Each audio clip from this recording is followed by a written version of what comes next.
దశకం 6 విరాట్ పురుషుని జగతాత్మతత్వము.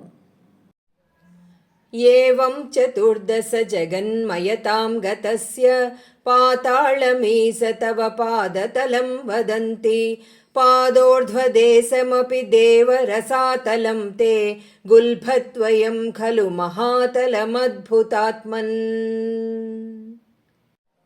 जङ्घे तलातलमधो सुतलं च जानु किञ्चोरुभागयुगलं वितलातले द्वे क्षोणीतलं जघनमम्बरमङ्गनाभिः वक्षश्च शक्रनिलयस्तव चक्रपाणे. ग्रीवामहस्तव मुखं च जनस्तपस्तु फालं शिरस्तव समस्य मयस्य सत्यम्. एवं जगन्मयतनो जगदाश्रितैरपि अन्यैर्निबद्धवपुषे भगवन्नमस्ते. त्वद्ब्रह्मरन्ध्रपदमीश्वर विश्वकन्द छन्दांसि केशव घनास्तव केशपासाः.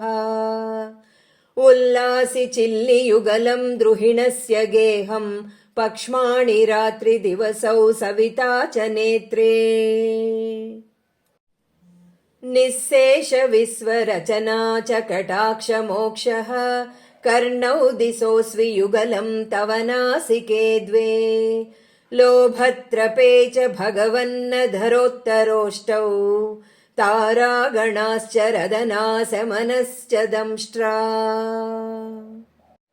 मायाविलासहसितं स्वसितं समीरो जिह्वाजलं वचनमीशकुन्तपङ्क्तिः. सिद्धादयस्वरगणा मुखरन्ध्रमग्निः देवाभुजास्तनयुगं तव धर्मदेवः.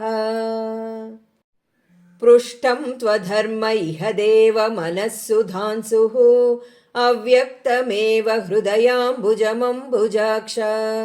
कुक्षिः समुद्रनिवहावसनं तु सन्ध्ये सेफ प्रजापतिरसौ वृषणौ च मित्रः.